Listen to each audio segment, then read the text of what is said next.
देखिए, supreme court का आदेश आया फीस के ऊपर, और उसके ऊपर भी सुप्रीम कोर्ट ने एक गाइडलाइन जारी करी। ये किसी भी बच्चे को फीस के कारण से ना तो उसकी ऑनलाइन क्लास बंद की जाएगी, ना उसका परीक्षा में बैठने से रोका जाएगा, ना परिणाम रोका जाएगा। ये बहुत ही स्पष्ट गाइडलाइन है। साथ में एक गाइडलाइन सुप्रीम कोर्ट ने और दी है कि जो लोग वास्तव में पीड़ित हैं और किसी कारण नहीं जमा करा रहे हैं, तो स्कूल को वो लिख के दे, और स्कूलों से निवेदन है कि उसके ऊपर मानवीयता के आधार पर निर्णय ले।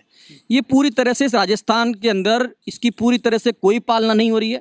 शिक्षा अधिकारी मौन है, शिक्षा विभाग मौन है, सरकार कोई कार्रवाई नहीं कर रही है। सुप्रीम कोर्ट का काम आदेश देना है, लेकिन उसकी पालना कराना राज्य सरकार का और प्रशासन का काम है। लेकिन राजस्थान की सरकार, मैं कहना चाहूँगा, पूरी तरह से विफल है।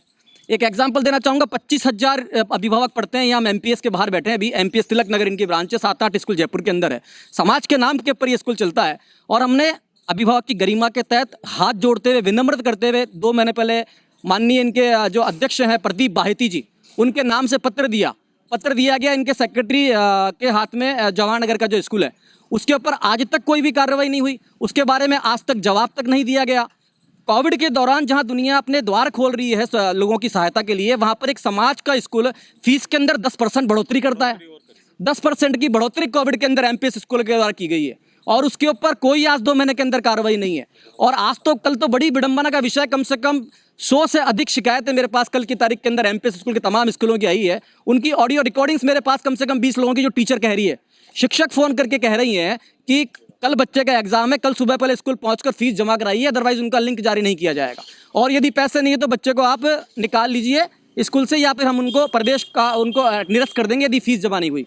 मैं कहना चाहूँगा कि ये एक मानवीयता क्या शर्मसार हो रही है। इस खुले देश के अंदर खुले आम जो है दादागिरी हो रही है। शिक्षकों का हम सम्मान करते हैं, शिक्षकों को आगे लाकर और राजनीति की जा रही है, अभिभावकों को लड़ाया जा रहा है। ये क्या तरीका है? शिक्षकों का बहुत सम्मान है, शिक्षकों ने बहुत मेहनत करी है। मैं शिक्षक वर्ग को कहना चाहूँगा, शिक्षक की भी फीस आधी कर दी इन लोगों ने। मैं इस मंच से आवाज़ भी उठाना चाहूँगा कि शिक्षकों का कोई दोष नहीं है। शिक्षकों की फीस आधी कर दी इन्होंने, उनको धमकी दी है कि आपको हटा दिया जाएगा यदि काम नहीं करोगे। शिक्षक जिसका काम पढ़ाने का है, आज शिक्षक से फ़ोन करवाया जा रहा है। इनका अकाउंट्स डिपार्टमेंट फ़ोन करे, समझ में आता है। शिक्षक फ़ोन कर रहा है, क्लास टीचर फ़ोन कर रही है। मतलब इन्होंने क्या स्थिति पैदा कर दी है, जो व्यापार बना दिया है इसको। ये सेवा का क्षेत्र व्यापार करा दिया। आज हम बहुत ही शांतिपूर्ण तरीके से, ये स्कूल के अभिभावक हैं, ये कोई बाहर के अभिभावक नहीं है। मैं जरूर इसका आंदोलन का नेतृत्व कर रहा हूँ, इसलिए मैं यहाँ पर, मेरे पास कल इतनी शिकायतें आई हेल्पलाइन पे, तो मैं यहाँ पर हूँ। बाकी ये तमाम लोग जो बैठे हैं ये स्कूल के हैं, हमने नियमों की पालना करते हुए यहाँ बैठे हैं। और मैं निवेदन करना चाहूँगा, सेक्रेटरी महोदय यहाँ के जो हैं, या बाहेती जी हैं, यहाँ पर आए, या तो सम्मानपूर्वक हमको बैठा के अंदर बात करें, या ये जाजा हमने बिठाइए, यहाँ पर आइए और बैठ के बात कीजिए। ये बात करेंगे, ये फीस बढ़ोतरी वापस करें। बच्चों के जो इन्होंने कहा है एग्जाम रुके हैं, उसको तुरंत प्रभाव से चालू किया जाए, और इस तरह का भय का वातावरण ना बनाया जाए। ये कोई क्षेत्र भय का नहीं है, संस्कार का क्षेत्र है। संस्कार की बड़ी बड़ी बातें करने वाले, समाज की बात करने वाले। आज मैं बहुत ही दुखी मन से यहाँ पर बैठा हुआ हूँ कि तमाम निवेदन करे गए। एक समाज का स्कूल नहीं सुन रहा है, तो उन प्राइवेट दुकानों की से तो क्या उम्मीद करेंगे हम? एक समाज का स्कूल, जो सामाजिकता के नाम के ऊपर जीत के आने वाले पदाधिकारी बैठे हैं महेश्वरी समाज के अंदर। मैं कहना चाहूंगा आदरणीय बाहेती जी से और तमाम महेश्वरी समाज के लोगों से कि समाज आपकी इज्जत करता है, लेकिन आपने यदि इस स्कूल के अंदर अंधेर नगरी कर रखी है, इसके खिलाफ भी आना पड़ा तो हम आज आके बैठे हैं। लेकिन फिर भी मैं विनम्रता से हाथ जोड़कर निवेदन करता हूँ, संस्कार हमारी संस्कृति है। आइए, बुलाइए हमको अंदर बैठकर या बाहर आके बात कीजिए, और हमको आश्वासन दीजिए, तब जाके इस बारे में कहा। ये सारे स्कूल के अभिभावक बैठे हैं, इनसे आप पूछिए इनकी खुद की समस्या क्या है। ऑडियो रिकॉर्डिंग से मेरे पास रिकॉर्डिंग है हमारे पास। इसके लिए कोई आपके मंत्री महोदय से बात हुई या और? देखिए, मुख्यमंत्री जी से बात करने का हमने कई बार प्रयास करा, उनको मेल करे, और उनके जो पीएस से बात करी। बाकायदा 3 महीने पहले हमको समय भी दिया गया, और मैं खुद जाकर उनके सेक्रेटरीट के अंदर सेक्रेटरी से मिल के जो एजुकेशन देखते हैं, मैंने 50 पेज का उनका पुलिंदा दिया है और कहा है उसके अंदर तमाम शिकायतें लगाई है। उन्होंने कहा हम आपको इन्फॉर्म करते हैं। 3 महीना हो गया, कोई इन्फॉर्मेशन नहीं है। पेड़ीवाल के मामले में मैंने खूब टैग करा प्रशासन को, सीएम को, सबको, लेकिन पेड़ीवाल के मामले में कोई निर्णय नहीं। ऊपर से दबाव था, हमारी शिकायत तक दर्ज नहीं की। ये अंधेर नगरी चौपट राजस्थान के अंदर है। यहाँ का जो शिक्षा मंत्री वो अपने रिश्तेदारों के लिए काम कर रहे हैं क्या? शिक्षा के या बच्चों के लिए काम करने की जिम्मेदारी थी उनकी। शिक्षा का मुखिया होता है शिक्षा मंत्री, उसमें संस्कार होनी चाहिए, मर्यादा होनी चाहिए। मुझे शर्म से कहना चल रहा है आदरणीय डोटासरा जी, आप इनके अंदर फेल हो गए हैं। जनता का विश्वास आपने खो दिया है। आप इस सत्ता की लड़ाई के अंदर, सत्ता के इसके अंदर अपने आप को बनाए रखने के लिए आपने पूंजीवादियों का साथ दे रहे हैं। माना है लोग आपको डोनेशन देते होंगे, लेकिन सरकार डोनेशनों से नहीं चलती है, जनता के वोट से चलती है। और जनता का समय आएगा तो इस सरकार को जवाब दिया जाएगा। और इस सरकार ने जो हमारे साथ में जो व्यवहार करा है, पूरा हिंदुस्तान देख रहा है आज के राजस्थान के अंदर किसकी क्या हालत है। अपने आरएस के मामले में आप अपने रिश्तेदारों को प्रमोट करवा रहे हो जिनको इस तरह से, और यहाँ हम लोग बैठे हुए हैं यहाँ पर मिल रहे नहीं है, ना शिक्षा मंत्री समझ देते हैं मिलने का, ना मुख्यमंत्री समझ देते हैं। मैं धन्यवाद देना चाहूंगा डीओ एजुकेशन, डीओ साहब आए थे, किसी कारण से किसी ने गलती करी, किसी ने गलती से मुझसे बिल्कुल निंदा करते जो शाही फंसी गई उनके ऊपर, मैं धन्यवाद देना चाहूंगा डीओ साहब का। लेकिन धन्यवाद का कहना चाहूंगा कि वो किस लिए बैठे हुए हैं, उनका भी धर्म बनता है, उनके घर के अंदर भी बच्चे होंगे, वो क्यों अपना नियम पूरा नहीं कर रहे? उनके पास यदि दबाव या प्रभाव है तो ऐसे पद को त्याग देना चाहिए जो जनता के हित के आगे आता है। ऐसे पद को त्याग कर डीओ साहब को आना चाहिए, या फिर डीओ साहब से हम निवेदन करते हैं, मेरा वीडियो वहां तक पहुंचेगा तो आइए बैठिए डीओ साहब और बात कीजिए। पेड़ीवाल के मामले में आप आज तक आपने क्या नहीं दिया? हमने बाल संरक्षण आयोग को शिकायत करी। मैं धन्यवाद देना चाहूंगा संगीता बेनीवाल जी का, उन्होंने इस बात को, क्योंकि उनको आगे पहुंचाना था, उन्होंने आप तक पहुंचाया डीओ साहब, लेकिन आपने उसके ऊपर क्या कार्रवाई की? आज तक हमारी एफआईआर दर्ज नहीं हुई है। मेरा बीच में एक मेरा स्वास्थ्य खराब हो गया, इसलिए मेरे को बैठना पड़ा घर पे, तो उस मुद्दे को मैं आगे और लेके जाऊंगा और दोबारा मांग करूंगा पेड़ीवाल से। तो ये इस तरह से ये अंधेर नगरी, ये सीडलिंग वाले मैं संदीप बख्शी जी से निवेदन करना चाहूंगा। आज मार्च से मैं उनको एप्लीकेशन दे रहा हूं कि आप एसोसिएशन चला रहे हो, पेरेंट एसोसिएशन, आप सुप्रीम कोर्ट में जाते हो, हाई कोर्ट में जाते हो, हमारे खिलाफ जो शिक्षा मामले में हो, आपने आज तक क्यों नहीं बात आपने करी? माननीय आप बहुत पैसे वाले हैं, आपके अपने खुद के हेलीकॉप्टर होंगे मैंने सुना है, आपका मुख्यमंत्री जी तक डायरेक्ट संबंध है मैंने सुना है, पेड़ीवाल जी को कहना चाहूंगा मैं। लेकिन ये बनाने वाले कौन है आप लोगों को? ये अभिभावक है, इसके खून पसीने की मेहनत से आपने ये बिल्डिंगें बनाई है। आज आपका मुख्यमंत्री जी सुन रहे होंगे, शिक्षा मंत्री सुन रहे होंगे, लेकिन ये अभिभावक जिसने अपने खून पसीने से अपने बच्चे को आपके यहाँ कराया, मैं फिर निवेदन करना चाहूंगा संदीप बख्शी जी से, बख्शी जी आइए, ये कोविड ने दिखा दिया है आदमी कितनी जनदौलत इकट्ठा कर ले, यदि दुआएं नहीं कमाई आपने तो चूक जाओगे आप, फिर आना पड़ेगा दोबारा आपको, और इन जुल्मों की सजा मिलेगी जो आपने इंसानियत। इतने लोग बैठे में, कितनी बददुआ लेना चाहते हो आप? धन बहुत कमा लिया, मेरी संवेदनाएं फूट रही है माननीय आपके प्रति, आप आइए सुनिए, कौन सुनेगा इसके अंदर? मेरी भी एक लिमिटेशन है, मैं भी घर बैठ जाऊंगा थोड़े दिन बाद, और आप लोग यही चाहते हो। आपने मुझे सुप्रीम कोर्ट का नोटिस दिया है, आपको शर्म आनी चाहिए, आप मुझसे बात करते, आपने सुप्रीम कोर्ट का नोटिस जारी करा है, कोई बात नहीं, हम जाएंगे सुप्रीम कोर्ट भी अगर आपने बुलाया तो, लेकिन हम रुकेंगे नहीं जब तक मेरे में ईमानदारी, सच्चाई, ईश्वर का साथ है। मैं रहूंगा, आंदोलन करूंगा, आपको जो करना है आप कर लीजिए, लेकिन फिर मैं कहता हूं रास्ता ये नहीं है, ना कोर्ट रास्ता है, ना पुलिस रास्ता है, ना ये अनशन रास्ता है। आप आइए, संवाद से समाधान कीजिए, हमारी यही मुहिम है अभिभावक एकता संघ की। आज भी हम यहाँ बैठे इज्जत से, और हम कहना चाहेंगे प्रिंसिपल सेक्रेटरी साहब से, ये तमाम ये भाई साहब बैठे हैं हमारे, ये अब निवेदन करूंगा, फोन अंदर सूचना दीजिए, हम लोग बैठे हैं इज्जत से बात करना चाहते हैं, हमारे बच्चे छोटे छोटे हैं, उनके मन पे क्या बीत रही होगी कि मेरे माता पिता के पास पैसे नहीं है इसलिए मेरे को एग्जाम नहीं देने दिया। अरे कुछ तो सोचो यार, आपके घर में बच्चे होंगे, कहाँ मानवता को तार तार कर दिया आपने, उन बच्चों के मन के ऊपर क्या बीत रही है, कुछ तो सोचो, भगवान देख रहा है। हद कर दिया आप लोगों ने, अभिभावकों से पैसे के लिए आपने जो कक्षाएं बंद कर दी, सुप्रीम कोर्ट के आदेश के बावजूद बंद कर दी। परीक्षा, आज बच्चों की परीक्षा है, लेकिन मैं तमाम अभिभावकों को विश्वास दिलाना चाहूंगा जो यहाँ पर आए हैं और जो मेरी बात सुन रहे हैं कि ये परीक्षा निश्चित रूप से लेनी पड़ेगी इनको, हमको यहाँ पर कुछ भी करना पड़े आने वाले समय के अंदर, ये जीवन रहे या नहीं रहे, लेकिन ये संघर्ष को चलाएंगे। और इस माहेश्वरी समाज को और तमाम स्कूलों को कहना चाहूंगा, अपनी फीस बढ़ोतरी वापस लीजिए और बच्चों के एग्जाम चालू कीजिए। बहुत ही विनम्रता से निवेदन करना चाहते हैं, मैं चाहूंगा कि अभिभावकों से बात करें, इनके दर्द की देखिए आई हैं, या वर्किंग डे के अंदर वुमेन्स आप घर से निकल के आई हैं, इनसे पूछिए इनके मन के ऊपर क्या बीत रही है, क्या अपने बच्चों का जवाब देते होंगे। ये मैं इस स्कूल का नहीं हूँ, लेकिन मैंने एक भगवत प्रेरणा से मैंने संकल्प लिया कि शिक्षा के क्षेत्र में देश के अंदर बहुत गड़बड़ हो रहा है, इसलिए मैं अपना आज काम धंधा व्यापार अपने बच्चों की प्रायोरिटी को छोड़कर यहाँ पर आज यहाँ बैठा हुआ हूँ। लेकिन कब तक हमारी भी एक मजदूरी है, ये सरकार गूंगी और बहरी, जिस सरकार को हमने चुना था हमारे हितों की बात करने के लिए, वो लोग आज धन के ऊपर बिक गए। मैं कहना चाहूंगा, बिकना कहूंगा मैं, विदा प्रोफेशनल बना रखा है, व्यापारिक कर रखा है। कौन है आज, कितने जनप्रतिनिधि यहाँ पर हैं, जनता की आवाज के अंदर कहाँ है पार्षद, कहाँ है एमएलए? तो ये लोग बहुत गलत रास्ते के ऊपर, मैं इतना ही कहना चाहूंगा। बाकी मैं चाहूंगा कि इन अभिभावकों से बात की जाए, ये आपको बताएंगे इस बारे में। धन्यवाद।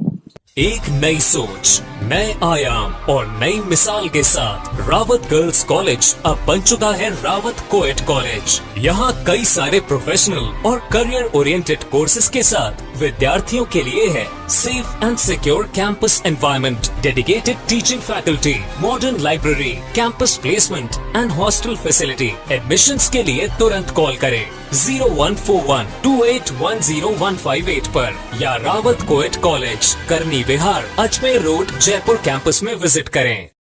मुद्दा तो एक फीस बढ़ोतरी का है कि लास्ट ईयर हमारी कोई फीस बाकी नहीं है, ड्यू नहीं है। उसके बावजूद भी पिछले साल इन्होंने कहा है कि जो भी कोर्ट का फैसला आएगा उसके अंदर आपकी फीस को एडजस्टमेंट कर लिया जाएगा। अभी तो आप अपना रिजल्ट लीजिए और उसके बाद में आगे जो भी होगा उसका सेटलमेंट कर लेंगे। लेकिन पिछले साल का तो कुछ भी सेटलमेंट हुआ नहीं। कल फिर फ़ोन कर दिया गया, अगर आपने फ़ीस जमा नहीं कराई है, मेरे पास रिकॉर्डिंग है मैडम की, मैडम ने यही डिसीजन लिया है कि साहब हमारे पास ऊपर कमेटी से जो इनके ट्रस्टी हैं, उनकी जो मेंबर बने हुए, उनका फ़ोन आया है कि साहब अपने तो फ़ीस लो, नहीं लेता है तो उनको ज्वाइनिंग मत कराइए क्लास के अंदर, और क्लास है और एग्जाम है उसके अंदर उनको बैठने न दिया जाए। ये क्या तरीका है? मतलब एक तरह से बच्चों का भविष्य स्कूल वाले ख़राब कर रहे हैं। जो सुप्रीम कोर्ट का फैसला है उसका भी कोई मान्यता नहीं दी जा रही, तो सुप्रीम कोर्ट का फैसले का मान्यता नहीं दी जा रही तो फिर सुप्रीम कोर्ट भी क्यों बनाया गया है? ऐसे कितने बच्चे हैं जिनके अब आपके सामने पेरेंट्स खड़े हैं, नहीं तो मैं कम से कम 25 रिकॉर्डिंग में सुनवा सकता हूँ अभी। आपका नाम एक बार बोलो। मेरा नाम वीरेंद्र कुमार जायसवाल है, मेरा बच्चा 4th F के अंदर पढ़ता है, पार्थ जायसवाल। मेरे पास मैडम की रिकॉर्डिंग है बाकायदा। उन्होंने भी यही बोला था हमारे पास ऊपर से दबाव है, इस कारण आपने आपको फ़ोन किया। आज से पहले हमने फ़ोन नहीं किया, मतलब आपने फ़ोन किया जब भी मैंने आपको शिकायत करी है। उस चीज़ के मुद्दे को इस मीटिंग के अंदर और इस प्रदर्शन के अंदर उठाया जा रहा है, और इसके लिखित में एप्लीकेशन अंदर मैनेजमेंट के अंदर देने के लिए तैयार हो। धन्यवाद। इस समय ऐसा है कि बिल्कुल जो सुप्रीम कोर्ट का ऑर्डर है वो बिल्कुल फॉलो नहीं हो रहा। पेरेंट्स कहाँ जाए उसको ये समझ में नहीं आता। कोई ऐसा मार्ग नहीं है जहाँ पेरेंट्स जाके राहत मांग सके। कोई जनप्रतिनिधि हो, कहीं हो, कोई कुछ नहीं हो रहा। क्लास टीचर को रिकवरी एजेंट की तरह कॉल करते हैं, उनसे अगर कोई डिटेल्स मांगो, पूछो तो उनके पास कोई जवाब नहीं होता। वो कहते हैं स्कूल में आके बात कीजिए, स्कूल में कोई बात करता नहीं, ऑनलाइन क्लासेस दे नहीं रहे। अब बच्चों में बहुत वो आपस में हो गया कि कोई पढ़ रहा है, कोई नहीं पढ़ रहा, मेरा एग्ज़ाम होगा नहीं होगा, तो कहीं कोई समाधान ही नज़र नहीं आ रहा। अगर सुप्रीम कोर्ट से भी ऊपर ये है तो उनको ये बता देना चाहिए कि हम सुप्रीम कोर्ट से भी ऊपर हैं, हम इस आदेश को नहीं मानेंगे। आपके बच्चे कौन से क्लास में पढ़ते हैं? 8th में है, चौड़ा रास्ता में, MBV में। 5th में है मेरी बेटी। मुझे कल कॉल आया था कि है ना एग्ज़ाम नहीं देने देंगे अगर आप फ़ीस सबमिट नहीं कराएंगे। मैंने आज रिटर्न कॉल करा रिसेप्शन पे, तो उन्होंने मुझे कहा कि है ना, मैंने कहा मैम आप ये चीज़ मुझे रिटर्न में लिख कर देंगी कि आपने फ़ीस सबमिट नहीं कराई इसलिए आप एग्ज़ाम नहीं ले रहे। तो वो बोलते हैं हमें नहीं पता, आप स्कूल में आके बात करिए। फीस कौन सी फीस की बात है? नई फीस की बात? हाँ, लास्ट ईयर की भी पूरी सबमिट करा दी, पूरी रूल्स एंड। अब उसके अलावा ही वो लोग 11,500 लास्ट ईयर की भी ड्यू बता रहे हैं, पूरी सबमिट कराने के बाद भी। ये था कि पूरी सबमिट हो गई है, जो उन्होंने कहा लास्ट ईयर भी यही कहा था कि एग्ज़ाम नहीं देने देंगे, अब फ़ीस सबमिट, तब भी हम करा गए थे। इस बार भी अभी तक कुछ भी नहीं हुआ। उन्होंने फ़ीस और बढ़ा दी, पहले 20% 14,200 थी, अब उसको 16,200 कर दिया उन्होंने। अब उसको कह रहे हैं हम 15% कम करेंगे, उसको भी कम नहीं करा, 16,200 ही मांग रहे हैं। कोर्ट का भी जो आदेश आया था कि पहले तो 30% की शायद छूट थी। हाँ सर, कुछ भी नहीं हुआ उसके अकॉर्डिंगली। आप देख लीजिए ना, मैं फ़ीस सबमिट, क्योंकि हमें बच्चों के फ्यूचर के लिए सोचना है। आपने फीस जमा करी, उसके बाद फिर आउटस्टैंडिंग कैसे निकालेंगे? ऐसा इसका कोई नहीं सर, अभी नहीं कराई फ़ीस सबमिट मैंने। लास्ट ईयर तो पूरी कराई है ना, जो रूल्स एंड रेगुलेशंस थे कि 15% 20% जो कम करी, उसके अकॉर्डिंगली सबमिट करा दी। उसके अलावा वो कह रहे हैं कि नहीं, पहले पिछले साल कोर्ट के ऑर्डर आ गए कि नहीं सबको पूरी फ़ीस सबमिट करानी है, तो पूरी फ़ीस सबमिट कराइए। जो वाजिब है, हमारे बच्चे स्कूल में नहीं आए तो विकास शुल्क और अदर शुल्क क्या औचित्य थोड़ी है इसका। औचित्य तो ठीक है, मैं ये कहना चाहता कि विकास शुल्क है, फीस जो है, फीस में सब चीज़ें होती है, हाँ तो स्कूल इंफ्रास्ट्रक्चर का भी खर्चा होता है, उसको भी देख के तो बात होना चाहिए। हाँ बिल्कुल सही है, जो जायज़ है वो तो हम आए, हम तो चाहते हैं कि बच्चों का भविष्य ख़राब नहीं करना चाहते हम अभिभावक। बाकी स्कूल प्रशासन को थोड़ा देखना चाहिए, सोचना चाहिए बच्चों का भविष्य के लिए। यही कहकर मैं अपना हाँ, मेरा बच्चा प्रताप नगर MPS स्कूल में पढ़ते हैं। 2 बच्चे हैं, एक 10th स्टैंडर्ड और एक 7th स्टैंडर्ड। जहाँ तक कि मैंने 10th स्टैंडर्ड के बच्चे की फ़ीस जमा करा दी, और मैंने उनसे यही बोला था कि आप मैनेजमेंट से बात की, एप्लीकेशन दी कि आप 10 दिन रुक जाइए। एक बच्चे की मैंने करा दी, इसका भी मैं ऑडियो करा दूँगा। वहाँ से मेरे पास कॉल आता है कि नहीं, आपका अकाउंट डिसेबल कर दिया गया है, कल से कोई क्लासें नहीं होगी। और रात को जिस तरीके से उसको मनोवैज्ञानिक बच्चे पे दबाव पड़ा, उसने मेरे से आके कहा कि पापा क्या अपने पास पैसे नहीं है क्या, एक बच्चे को आप पढ़ा रहे हो, मेरी फीस जमा नहीं करा रहे हो? कि नहीं बेटा, आप भी पढ़ोगे, आपकी भी क्लासें होंगी, आपके भी एग्ज़ाम लगेंगे। इस तरह की बात हुई। मैंने सुबह फिर वही 7 बजे 7:30 8 बजे जैसे ही स्कूल खुला, मैंने कॉल किया सुबह, तो स्कूल से क्लास टीचर का यही रवैया था कि मैं इसमें कुछ नहीं कर सकती, हमारे ऊपर से दबाव है, आपका अकाउंट डिसेबल हो चुका है और ये तभी है आपकी क्लास है, और ये टेस्ट ऑनलाइन टेस्ट हो रहे हैं जो UT सेकंड, ये तभी होंगे जब आप पूरा ऑडियो क्लियर करोगे।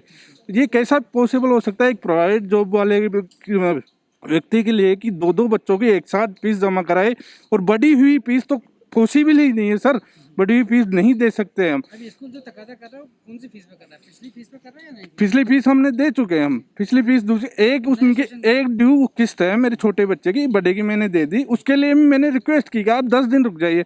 मैंने रिटर्न में बाकायदा 15 अगस्त के लिए उनको बोला आपको 15 अगस्त से पहले क्लियर कर दूंगा, लेकिन कोई सुनने वाला नहीं हमारे तो यहाँ डिसेबल अकाउंट हो गया। उस डिसेबल अकाउंट का प्रिंट शॉट मैंने विजय सर को भी भेजा है, मनीष सर को भी भेजा है, सब रिकॉर्डिंग्स है। इस तरीके से हम उनसे ऐसे गिड़गिड़ाहट करें, जो अपराधी किसी से भीख मांगता है कि मेरे को एक दिन की मोहलत दीजिए, इस तरीके से प्रशासन से बात करना पड़ रहा है हमें। ये बहुत ही निंदनीय है। जो एक विश्वास ट्रस्ट होता है एक अभिभावक और स्कूल का और शिक्षक का, वो लगता है तार तार होता जा रहा है और हम अधीर होकर बोले जा रहे हैं। अब इससे ज़्यादा हमें दुखी मत कीजिए प्लीज़। मैं गजानन शर्मा, मेरे बच्चे एमपीएस प्रताप नगर स्कूल में पढ़ते हैं। मैं यही कहना चाहूँगी सर, जैसे कि लास्ट टाइम में हमने फ़ीस का जो भी था 14,000 थी, अब इन्होंने 16,000 कर दी। एक बात बताइए, आज हमारी इनकम इतनी नहीं है, प्राइवेट जॉब में है मेरे हस्बैंड, 2 बच्चे, दोनों की फ़ीस हम कहाँ से पे करेंगे? ये लोग नहीं समझेंगे तो हम किनको समझाएंगे, आप ये बताइए। और इस टाइम पे आपको हमें सपोर्ट करना चाहिए कि आप और फ़ीस बढ़ा रहे हैं। 3rd क्लास में है मेरी बच्ची, कल से वो मेरी बच्ची रो रही है कि मम्मी सबका एग्ज़ाम हो रहा है, मेरा नहीं होगा। क्या बोलूँ मैं उसको? आज सुबह से कह रही है पापा अब जाओ स्कूल, मेरी फ़ीस दे के आओ, मेरा एग्ज़ाम दिलाओ। अब आप बताइए इस समय हमारी मदद कौन करेगा? स्कूल वाले भी नहीं सुने, किसको हम अपनी परेशानी सुनाएं? आप फ़ीस लीजिए, लेकिन एक लिमिट होता है ना कि इतना हमें लेना है। आप और ऊपर से फ़ीस बढ़ा रहे हैं। अभी जो विरोध कर रहे हैं बड़ी हुई फीस के लिए कर रहे हैं? बढ़ी हुई फ़ीस के लिए। और बच्चे का एग्ज़ाम कैसे रोका इन्होंने? क्यों रोका मैं ये कह रही हूँ। सुप्रीम कोर्ट का आदेश है, 15 दिन से क्लास बंद है। अरे फीस का जो मैटर है, हमें जैसा भी होगा हम धीरे धीरे करके देंगे। बच्चे पे क्या इफेक्ट पड़ रहा है? मतलब इन लोग को कोई कुछ कहने वाला नहीं है। ये लोग जो बोले वो सब सही है, हमारी कौन सुनेगा? आप बताइए। देखिए, आज हमारी 3 मांगे हैं कि कल जो क्लासेज इन्होंने बंद करी है बच्चों की परीक्षा के लिए कि आज जो उनको रोके गए, उनके जो लिंक बंद कर दिए गए हैं, ये कहा गया है कि आपकी पैसा ड्यू है, जमा कराओगे तो दे पाएगा। तो एक तो वो क्लासें खोली जाएँ, और ये जिनकी मिस हो गई है उनकी तुरंत प्रभाव से बताया जाए कब होगी क्लासें, और कल भी इनका एग्जाम है वो चालू हो। पहली मांग तो हमारी है। दूसरी मांग, जो फीस बढ़ोतरी इन्होंने करी है 10 से 15% की, 3 महीने पहले लिखित में दिया है इनको, आज तक कोई निर्णय नहीं लिया, ये तुरंत प्रभाव से वापस होनी चाहिए जो बढ़ाई हुई फीस है। तीसरी मांग, 2016 के अनुसार जो फीस कमेटी सुप्रीम कोर्ट ने बिल्कुल आदेश किया है, उसके आधार के ऊपर ये फीस निर्धारित होनी चाहिए। इसका आधार जो इन्होंने तय करा है, ये बताएं पहले कि ये किस आधार के ऊपर इनकी फीस है। यदि 2016 के आधार पर नहीं है तो इस फीस को दोबारा से इसका कैलकुलेशन, और ये इसके आधार के ऊपर जो सुप्रीम कोर्ट ने कहा है, सुप्रीम कोर्ट को मानो, हम तो इतनी बात कह रहे हैं। और तीसरी बात, जो एक बात और मैं कहना चाहूँगा, कुछ पेरेंट्स ऐसे हैं जो वास्तव में बहुत बहुत बहुत तकलीफ के अंदर हैं। सुप्रीम कोर्ट ने उनके लिए बाकायदा कहा है कि मानवीयता के आधार पर ऐसे केस आते हैं तो इसको निर्णय ले। हो सकता है कि मेरे पास बिल्कुल पैसा नहीं हो, तो उसके बारे में कुछ तो इंसानियत रखो। केवल फॉर्मेलिटी के लिए फॉर्म नंबर 3 जारी कर दिया, 2 महीने तक डिसीजन नहीं ले रहा है माहेश्वरी स्कूल। और ये सीडलिंग स्कूल की भी यही कहानी है, पेड़ीवाल स्कूल की भी यही कहानी है, और राजस्थान के तमाम स्कूलों की कहानी। कम से कम 700 से 800 शिकायतें पिछले 1 महीने में आई है मेरे पास में। आप ले सकते हैं मेरे से जब भी चाहें। धन्यवाद। ECP general hospital US FDA व अमेरिकन हार्ट एसोसिएशन द्वारा अनुमोदित राजस्थान का प्रथम अंतर्राष्ट्रीय मापदंडों के अनुसार हार्ट अटैक के मरीजों का बिना सर्जरी, बिना भर्ती किए ECP द्वारा अत्याधुनिक इलाज।